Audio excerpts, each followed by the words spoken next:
Gelinya ni ikun dia tau. Bahasa ikun banyak tak ya jasadi wa jasalun yang cukup malang.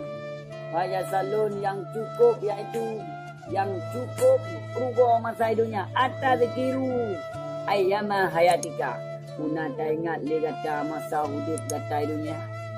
Nak tak ingat dia kata huruf hidup kata hidupnya. Nak tak ingat. Nak ingat hadal mandilah ke tempat masyhur tayo ke tempat iaitu sidra. Karena ada tengok tahu Allah Taala sidra di dunia tu. Ai tunggu ada kalau lang kubu sidra tu. Hidupnya tadu tumpuk lagi nya tumpuk tadu dapat apa berangkapu. Dapat apa yang galak ada. Hana tak ingat ke tempat sidra tengok ada tulang kubu sidra dah hana tak ingat kan.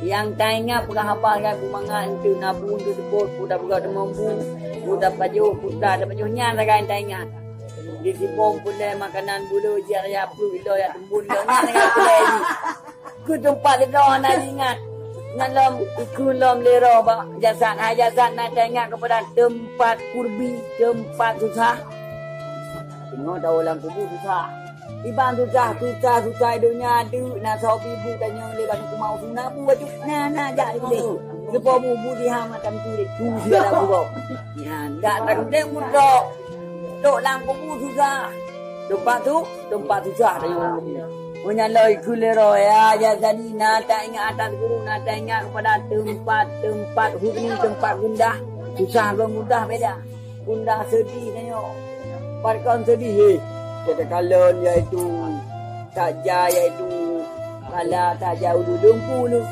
Kelong nada ingat kepada tempat nadamahnya yang cukup rubuh. Tempat penyesalan. Al-fikru qabla ribahan. Anan pada kusran. Fikir dahulu pendapatan besar penjata budina. Ya, tu dalam kubu mandung rubuh. Manda kala kabra bila gadin. Bak annama rakibal bahra bila gabinati. Yang tu dalam kubu. So mantong yang hanai babekal.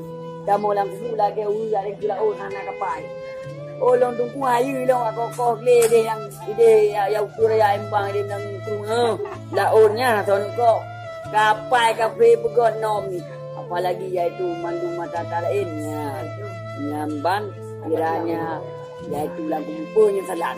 Wate kali tanya ngelero. Dia kali tanya ngelero iaitu bak jasad. Summa yambi. Ya orangnya.